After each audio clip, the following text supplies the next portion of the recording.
Fala galera, beleza? Mais uma vez aí que eu investo com vocês para trazer a análise de Bitcoin. Como vocês estão? Beleza? Aí sim! Então, hoje, dia 10 do 11 de 2020, às 12h47 da tarde, estamos começando aqui mais uma análise de Bitcoin e Ethereum. E não poderia deixar de ser agora agradecer que somos 3.775 inscritos aqui no canal. Muito obrigado a todos vocês aí que estão se inscrevendo no canal, ativando as notificações, deixando o seu like aí, também a sua opinião, que é muito, mas muito importante para a gente seguir juntos aqui, crescendo, desenvolvendo a nossa comunidade. Beleza? Assim como você também entrar primeiramente nos grupos do Telegram, é muito importante que você participe dos nossos grupos do Telegram, tanto do K Invest quanto do MakerDAO. É lá, por exemplo, que você vai poder entrar em contato comigo e ver lá uma mensagem fixada que tem lá para você participar da aula que tem de Yield Hackers. A gente tem 11 vagas ainda sobrando para poder essa aula, que vai ser agora na sexta-feira. Então, se você quiser participar ainda, entra no grupo do Telegram, tamo junto, é nós, o mundo é de quem investe, e é lá que você vai aprender DeFi de verdade. Tamo junto? É nóis. Então vamos começar aqui a nosso episódio de hoje aqui, né? Falar um pouco sobre criptomoeda, falar um pouco sobre Bitcoin, só que hoje sim em 4K, né, galera? Queria falar para vocês aqui que a gente é um dos primeiros canais de cripto do Brasil, que se não for o primeiro, eu não sei qual é. Se você souber aí de algum outro canal que traz conteúdo em 4K e diariamente aqui para você no YouTube, né? Você tem que me falar aí para poder eu também assistir. Beleza? Tamo junto em 4K, né? Beleza, valeu. E aí a gente vem aqui direto pro Market Insider, né? Uma notícia que saiu aqui falando sobre o JP Morgan, né? O JP Morgan, na realidade, dizendo que ele acredita que o S&P 500, né? O SP 500 vai ter um aumento no seu preço atual em cerca de 11% até o começo de 2021. Então isso é bem interessante, porque o mercado, o S&P subindo mais 11% próximo das máximas históricas aí. A gente viu que ontem ele bateu a máxima histórica, né? Então é bem interessante, é bem importante que vocês entendam isso, né? Só que ele teve um movimento de reversão ali depois do rompimento da máxima histórica. Então a gente vai ter que acompanhar para realmente ver como é que isso aí vai se dar e como é que isso aí vai se comportar e se portar, né? A partir dos próximos momentos, né? O que ele fala que eu achei bem interessante, que eu assisti hoje também lá no Ivan, foi exatamente ele falando que a gente tem aqui o JP Morgan muito bullish aí agora para o mercado de ações, depois da campanha americana, depois que a gente teve aí da evolução do processo de eleição da campanha, né, de presidentes dos Estados Unidos agora desenvolvido, e agora nós sabemos que o Joe Biden é o presidente que vai assumir. Só que nós sabemos também que possivelmente o Senado vai estar do lado republicano. Então a gente tem um presidente democrata que é totalmente expansionista, né, no sentido de balanço de Banco Central, ou seja, ele quer dar mais estímulo, ele quer incentivar as pessoas, ele quer meter marcha no Banco Central, né, ele quer fazer o Fed cada vez mais soltar o cacau, né? Então é bem interessante, porque a gente está de olho nesse mercado também. Aí o que é que acontece? E ele também quer fazer a questão de aumento de taxas de impostos para os americanos pagarem, né? O presidente democrata Joe Biden, ele é sim uma pessoa que aumenta os impostos com o passar do tempo, né? Os democratas em si, todos eles são. Aqui a gente pode comparar com a esquerda, né? Vamos dizer assim, né? Não me leve a mal, aqui eu não levo ideologias ao pano, né? Aqui a gente apenas trata o nosso portfólio, né? A gente pensa única e exclusivamente como o nosso capital pode ser impactado por qualquer tipo de movimento como esse. E nesse sentido, o JP Morgan veio com um ponto bem interessante, porque ele fala que, né, o presidente americano que vai vir, né, o Joe Biden vai vir, ele vai poder trazer cada vez mais estímulos para a economia, só que ao mesmo tempo ele vai tentar aumentar as taxas de impostos. E aí, como os republicanos, que são a direita, né, lá dos Estados Unidos, eles estão eles vão provavelmente bloquear qualquer tipo de aumento de taxas de impostos, porque simplesmente eles estão com o controle do Senado. E isso, para o mercado de ações, é uma notícia muito interessante, né? Porque o próprio presidente americano ele não vai conseguir aumentar os impostos, mas ao mesmo tempo ele vai meter marcha no incentivo, né? Então a impressão de dinheiro vai realmente expandir aí com esses próximos anos e o gasto governamental também, né? Então vamos ficar ligados, vamos ficar plugado aqui para poder entender e estar acompanhando esse movimento do mercado. Uma coisa bem interessante é que hoje a gente está no nosso episódio repleto de tweets, né? Que saíram aqui no Twitter, né? Então é bem interessante a gente que repercutindo hoje. Também um episódiozinho mais light, hoje mais tranquilo. Eu queria a opinião de vocês aí, o que é que vocês acham sobre esse tipo de coisa que a gente vai comentar aqui agora. Né? Então, primeiro de tudo aqui a gente tem o Bitcoin. A gente tem o Bitcoin aqui no Plan B, né? O Plan B, para quem não sabe, é o criador do modelo Stock to Flow, o modelo que mede ali, né, a escassez programada do Bitcoin e como o preço pode se desenvolver com o passar do tempo, né? Então, muito conhecido esse modelo aí, Stock to Flow. Muita gente utiliza no mercado financeiro tradicional também para cálculos de escassez de commodity, né? Você tem uma base de produção daquela commodity ali que você já tenha um tamanho esperado daquela produção. Então você sabe mais ou menos quanto é que vai ser produzido daquela commodity, no caso ouro, no caso prata, no caso milho, arroz, feijão, trigo, né? Então qualquer tipo de commodity, o pessoal gosta de utilizar bastante esse indicador do Stock to Flow. Mas aqui no caso não tem nada a ver com Stock to Flow, é uma coisa mais fundamentalista que o Bitcoin tem, que é a tal da halving, né? Então o próprio Plan B ele está trazendo aqui um comparativo aqui, a gente vai expandir aqui o gráfico para vocês poderem ver, que é exatamente a questão de você ter os períodos pós-halving do Bitcoin, tanto de 2012 para cá, que foi essa linha azul mais escura aqui, você tem de 2016, que é essa linha azul mais clara, né? E você tem de 2020, que é a linha vermelha que está sendo traçada aqui agora no momento. Me diga você, meu amigo, se existe algum tipo de correlação com a psicologia que as pessoas entendem aqui do mercado, né? Porque, tipo assim, os mercados, a gente tá vendo que a volatilidade está caindo, né? Ou seja, a gente está tendo retornos diminuídos com o passar do tempo, e é sim uma das coisas esperadas. A gente não espera que o Bitcoin suba mais 9 milhões de por cento, porque se ele fizer isso, ele ia ser principalmente a coisa mais valiosa da Terra. E simplesmente eu acho que isso não vai acontecer, mas com certeza a volatilidade vai caindo porque o market cap vai subindo. Então, quanto maior o market cap, mais difícil de você atingir uma volatilidade chamada como essa, né? Uma volatilidade muito grande de porcento, né? Percentualmente falando. Então, aqui tem uns períodos pós-halving, eu achei bem interessante esse gráfico comparativo aqui também do Plan B, né? E aí, se você tiver interesse, já segue lá no Twitter, lá, porque eu estou repartindo tudo isso aqui, né? Então, se você me seguir no Twitter, você vai ter acesso a todos esses materiais aqui que eu estou recompartilhando. O meu é Caio Vicentino, @Caio Vicentino. Você nos segue lá no Twitter, que é nóis. A gente tem várias outras notícias aqui ainda para falar para vocês. Uma delas é Michael Saylor, né, que é um conhecido já aí do mercado tradicional.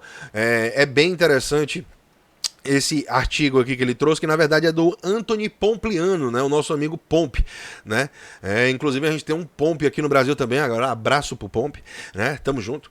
E aí a gente tem essa situação onde o Michael Saylor aqui tá acompanhando o pensamento do Anthony Pompliano que ele fez aqui nesta publicação aqui, no blog dele, que também recomendo que as pessoas que têm vontade de ter um pouco mais de noção do mercado institucional americano voltado para o Bitcoin, você tem que estar de olho aqui dentro do podcast aqui e do Substack aqui, que é o blog do Anthony Pompliano, né? Ele fala bastante sobre Bitcoin e a adoção como é que se diz? A adoção cacete, velho. A adoção institucional. A adoção institucional da parada, entendeu? Então tamo junto, né? A adoção institucional do Bitcoin, ele fala bastante sobre isso, né? Então uma coisa que ele vem falando aqui, e ele já prega isso há bastante tempo, inclusive ele tem várias notícias que já saíram, por exemplo, e ele já deu entrevistas em CNBC, já deu entrevistas em vários outros canais de desenvolvimento aí de televisão e tudo mais, falando exatamente sobre isso, porque ele é também um gestor de fundo, né? O Anthony Pompliano, ele por si só, ele é um gestor de fundo, ó, lá da Morgan Creek Capital, Digital Assets, né? Que é um fundo de ativos digitais, é a Morgan Creek, né? Então ele é o cofundador e ele também lá é bem ativo lá na gestão do fundo também. Então é bem interessante ele falando que a gente tem a questão de entender que o Bitcoin, ele está aqui num momento, né, segundo o próprio Anthony Pompliano, que as pessoas que investem em ouro hoje, elas não entendem, né? A maioria delas não entendem e por isso elas vão perder essa jogada entre o Bitcoin e o ouro. Fundamentalmente aqui, o que é que ele vem dizendo? Ele vem dizendo exatamente que a gente tem uma questão aqui que o ouro cada vez mais vai ficar mais barato em Bitcoin e que as pessoas que investem em ouro cada vez mais vão sair do ouro e vir para o Bitcoin, né? Então é bem interessante vocês entenderem isso, porque o Bitcoin ele tem muito mais funcionalidades do que o ouro em si, né? A própria transportabilidade, né? A capacidade de você enviar e receber de qualquer lugar do mundo a qualquer momento, e se você quiser pagar uma taxa um pouco mais alta, você recebe em 10 minutos, isso é uma coisa fantástica, que nenhuma outra capacidade de pagamento financeiro, a não ser cartão de crédito, alguma coisa aí que você vai ser sempre ter que ter um intermediário fazendo isso para você, você simplesmente pode ser banido, você pode ser bloqueado, independente do que aconteça, seja motivo de segurança, seja motivo de que, sei lá, aconteceu qualquer coisa. Então, meu irmão, a gente tem que entender que o Bitcoin ele traz muita liberdade pra gente, e fora isso, é a primeira vez que na história que a gente tem acesso a possuir o nosso capital, né? A primeira vez na história que os seres humanos têm acesso a terem o seu capital sobre a sua custódia, e isso é uma das coisas mais importantes, né? E ele lembra aqui também da Grayscale Bitcoin Trust, que é exatamente que você pode conhecer, e ele até fala aqui que você pode entender que a Grayscale hoje já funciona praticamente como se fosse uma ETF, né? A gente não tem ainda um ETF, né? Um Exchange Traded Fund, que é um instrumento financeiro para se negociar commodities de forma majoritária, assim. E ele acha aqui também que em 2021 possivelmente a gente vai ter o lançamento das primeiras commodities, mas ao meu ver a gente tem que ter ainda muito mais regulamentação dentro do mercado de criptomoedas e acabar expurgando essas exchanges que fazem a questão de trabalhar sem KYC. Muita gente pode achar ruim, muita gente pode achar tosco, mas o que acontece é o seguinte: para você ter um mercado regulado onde qualquer tipo de fundo de pensão, qualquer tipo de pessoa pode entrar dentro do mercado e trazer o seu dinheiro para dentro do mercado, você tem que entender que primariamente essas pessoas elas vão ter que estar dentro de um mercado regulado. Não vai ter nenhum fundo de pensão que vai entrar e colocar o capital dele pesado, o fundo de aposentadoria de várias pessoas que estão alocando o seu capital ali dentro daquele fundo, eles não vão simplesmente pegar e colocar num ambiente onde não existem algumas corretoras, alguns players do mercado que estão fazendo ali um serviço que não é regulamentado, né? Então, para que isso ocorra, corretoras como a BitMEX, corretora como outras aí que trabalham sem KYC, né? Sem o Know Your Customers, sem a capacidade de você ter que mandar os seus documentos para poder operar dentro da corretora, né? Vai ter que diminuir. Então, regulamentações pesadas nesse tipo de corretora que trabalha sem documentação vão acontecer, e eu acredito que a gente vai ter realmente uma movimentação muito interessante para dentro do mercado de criptomoedas a partir do momento que a gente tiver mais regulamentação, porque mais players institucionais, e sim, entenda que os players institucionais são pessoas que trazem capital pesado para dentro do mercado, assim como eles estão fazendo agora, né? Não é à toa que o preço do Bitcoin está subindo para $15 mil, que o Ethereum já está em $440 novamente, né? Então vamos ficar ligados, vamos ficar aí, a gente tem que entender como é que o mercado tá se desenvolvendo, é bem importante que vocês participem disso daqui. Mais uma coisa que o Anthony Pompliano trouxe aqui, na verdade ele ainda trouxe mais duas coisas, essa daqui foi uma das principais, né? mais um grande e bilionário investidor aí chamado Stan Druckenmiller, um cara lá da Alemanha, ele simplesmente está falando que ele tem Bitcoin, né? Na CNBC, né? Na Breaking News aqui da CNBC. Então, meu irmão, fica ligado, porque não são poucas pessoas importantes que estão dentro desse mercado, como o próprio Anthony Pompliano fez aqui uma lista depois também, fazendo a propaganda do Pompliano aqui, né? Abraço Pomp mais uma vez, né? Aqui do Brasil, né? E aí o que acontece é o seguinte: a gente tem aqui, ó, How in the world could you be bearish on Bitcoin right now, né? Como você pode estar bearish, né? Como você pode estar negativo, shorteado, vendido em Bitcoin agora, no momento atual, né? Onde quando a gente tem Paul Tudor Jones, né? O cara tem muitos bilhões de dólares e está comprando Bitcoin. Stanley Druckenmiller, que foi esse atual aqui que acabou de fazer esse vídeo aqui,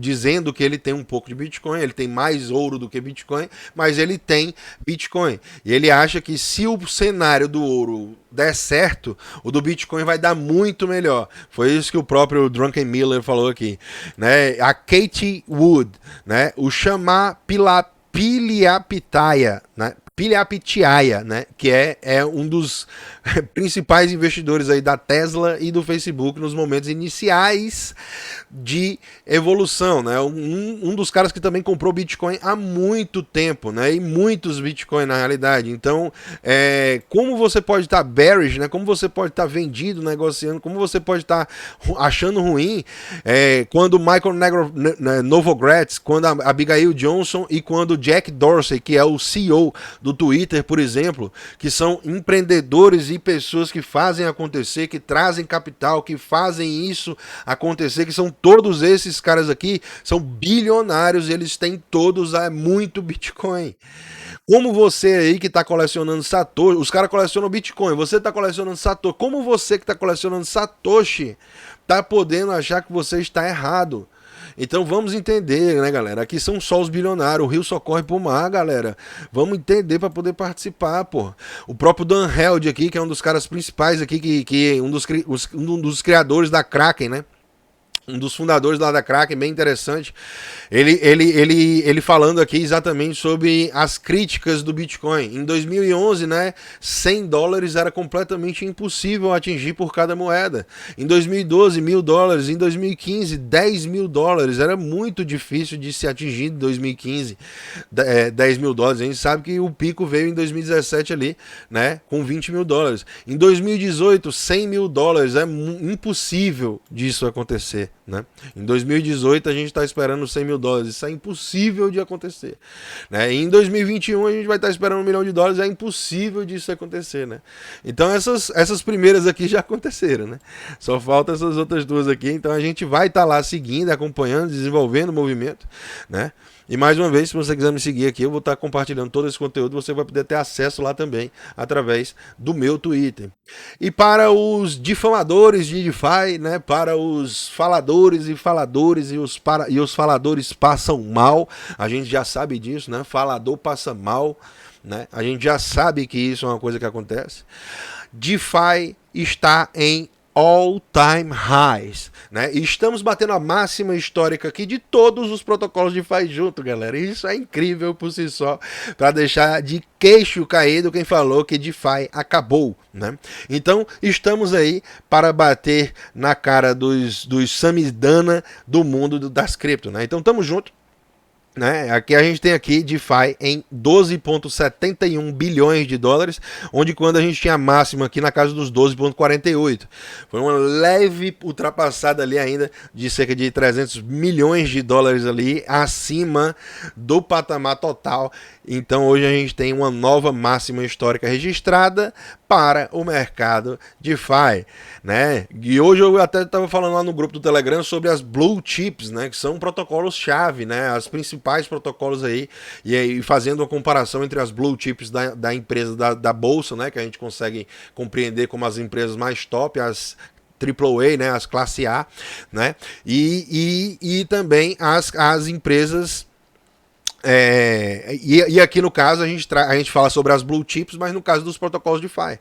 Então os protocolos DeFi também têm as suas blue chips, né? E é importante que você saiba identificar cada uma delas para não sair entrando em qualquer tipo de scam que tenha por aí, porque lá na tela tá aparecendo que você vai ganhar 1000% ao ano, né? Então toma cuidado, doidão. É para isso que a gente tem a nossa aula de Yield Hackers, para poder a galera aprender realmente como se desenvolver dentro desse mercado, como aprender, como estar dentro de uma comunidade de pessoas que pensam e somam juntas, né? Então tudo isso tem um valor agregado enorme e a gente está fazendo realmente a diferença aqui no Brasil, porque a gente tem a maior comunidade DeFi do Brasil. E com isso, galera, agradeço demais a todos vocês aí que estão se inscrevendo no canal, ativando as notificações, deixando o seu like aí, também a sua opinião, né?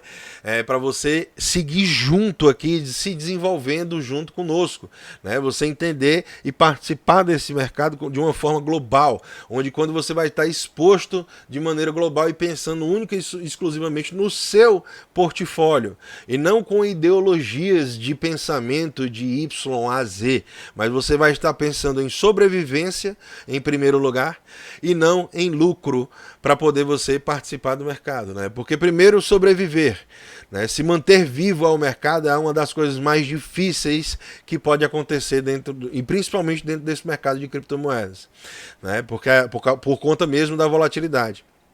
Então, sobrevivência em primeiro lugar.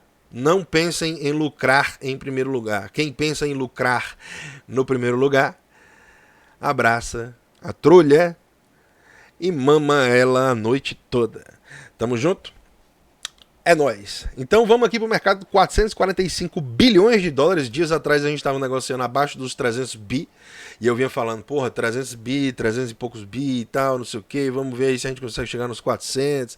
Já estamos 440 bi, quase meio trilhão de dólares, né, galera? Então é uma marca muito interessante para a gente estar vendo e acompanhando aqui diariamente também no canal. 56,9 bilhões é a taxa de movimentação nas últimas 24 horas aí, né? E a gente tem aqui 63,1% de dominância do Bitcoin. Ainda segue muito forte aí. O Ethereum segue na sequência com 11,7% de dominância deste mercado por um todo. E o Gwei, 74% agora no momento. A taxa de transação do Ethereum segue relativamente alta. Então vamos ter cautela e parcimônia aí na hora da utilização dos protocolos de DeFi. Bitcoin aqui 11 mil, 15 mil, que prazer enorme estar dizendo isso ainda, 15.167 dólares por unidade, né? E muita gente se pergunta, né? Por que eu não comprei a 7 mil? Mas tamanho. 281 bilhões é o market cap, estamos chegando aí na cabeça dos 300 bi novamente, quem sabe a gente supera esse patamar. Vamos ficar ligado, 442 bi, olha aí, hoje eu tô foda, 442, mas se fosse 442 bi aqui por cada Ethereum, tava, meu irmão, eleito na praça. 442 dólares aí para cada Ethereum, ainda uma barbada, né? E tamo junto, né? A gente tem aqui no gráfico do Bitcoin, sempre a gente tira o zoom, sempre a gente vê de fora, né? Olhar assim como anda a movimentação do preço. E a gente chega aqui para os dias de hoje aqui e acompanha, né? Como é que tá aqui a movimentação do preço. Então nada de novo, ontem e hoje a gente está no mesmo caminho, então a gente está em um momento de relaxamento da tendência e isso para mim é muito interessante, porque é mais interessante até do que a gente sair dando tiros para cima, rompendo todos os tipos de resistência e sair botando dinheiro para dentro e acabou-se. Por quê? Porque simplesmente se a gente apenas sobe e vai, por exemplo, aqui, vamos pegar aqui esse gráfico aqui, por exemplo, a gente está aqui, né? Vamos dizer que a gente está aqui. Vamos dizer que a gente fizesse um candle assim, ó. E a gente viesse assim para 100 mil dólares. Isso é 60 mil dólares. A gente fizesse assim um candle assim, de um mês, né? Vamos dizer que um mês aqui a gente fizesse assim. Você acha que esse tipo de movimento aqui, ele ia ser sustentável? O cara que comprou aqui embaixo aqui, velho, ele ia dampar tudo na mesma hora, velho. Todo mundo que tá aqui embaixo aqui vai dampar tudo na mesma hora se isso aqui acontecesse, entendeu? Então, movimentos, ele demanda de tempo. E isso que está acontecendo agora na blockchain do Bitcoin, no preço do Bitcoin, para ser mais preciso, a gente tem aqui essa questão de um movimento relaxando, um movimento tranquilo, um movimento que está lateralizando aqui em cima de resistências anteriores. A gente tem um movimento aqui de resistências anteriores, né? A gente tem aqui movimentos de topos aqui também anteriores, né? Essa casa dos 15 até os 17 mil dólares aí é um patamar muito importante para o preço do Bitcoin também. Então vamos ficar ligado, porque aqui no momento a gente está fazendo um movimento de um padrão aqui, né? Pelo menos de continuação da tendência. Mais uma vez, movimento extremamente incipiente, ou seja, movimento curto, movimento pequeno, movimento que ainda não foi testado e muito provavelmente aqui eu diria que a gente vai ter um rompimento para baixo desse movimento aqui para testar alguns fractais aqui, trazer algum tipo de suporte, assim como a gente teve aqui, ó, a gente teve um movimento de expansão, chegou aqui, lateralizou, todo mundo achou que ia dar o pumpzão sinistro, não sei o que, pô, toma na testa, boa. Testa o suporte, testou o suporte, bum para cima. A gente testou o suporte também há pouco tempo, né? Testamos os suportes aqui nos fractais de médio prazo, né? Em pouco tempo. De médio prazo não, né? De curto prazo, né? Os fractais de curto prazo. Quais são eles? 21 períodos, 50 períodos, 72 períodos e 100 períodos. Então, no máximo, isso está falando de 100 dias, né? Que aqui é no gráfico diário. E aí, o que acontece é o seguinte: a gente testou eles aqui há um pouco tempo, ficamos sambando aqui em cima, então a gente pode também seguir dando um tiro para cima. Mas o ideal aqui que eu acho que acontecesse seria exatamente um movimento de relaxamento da tendência, ou então até de lateralização um pouco maior, né? Esse tipo de movimento aqui é muito pequeno para a gente estar falando e tirando algum tipo de conclusão, entendeu? Então é bem importante que vocês saibam, e a gente segue, né? A gente segue, a gente tem que acompanhar somente o que é que vai acontecer aí e tá de olho aí no mercado como um todo, né? O que acontece aqui com o Ethereum, né? Vamos vir aqui pro gráfico diário, a gente estava no gráfico semanal ali do Ethereum. Gráfico diário aqui do Ethereum, deixa eu salvar assim, pronto, já salvei, voltei. Agora estamos aqui. E aí a gente está aqui no movimento aqui próximo testando os topos anteriores como resistência. Aliás, como resistência, a gente superou a resistência na realidade, né? Superamos a resistência aqui anterior desse topinho aqui que a gente fez aqui na casa dos 440, 400 e poucos dólares aqui. E agora estamos negociando acima desse patamar, né? Então estamos negociando acima dessa região aqui, né? Dos 445 dólares. Então tá bem saudável também na tendência para quem sabe a gente continuar subindo e testar esse outro topo que tem aqui na casa dos 480 dólares. Se supera esses 480 dólares, como eu já falei para vocês, a gente vai ter um espaço para vir testar aqui essa casa dos 520. E superando os 520, galera, aí é off to the races, viu? Off to the races, né? Sobram para as montanhas, né? 600 dólares e vai. Vamos ver que eu tô com uma perspectiva muito boa ainda para esse final de ano do Ethereum ainda. Acho que vai ser muito interessante ainda para o Ethereum no final do ano. Tamo junto, o mundo é de quem investe. Qualquer dúvida, deixa no comentário. Um abraço a todos. Se inscrevam no grupo do Telegram para você participar das aulas de yield hacking. A gente só tem mais 11 vagas. É isso aí. Um abraço e valeu. Tamo junto, galera. Falou.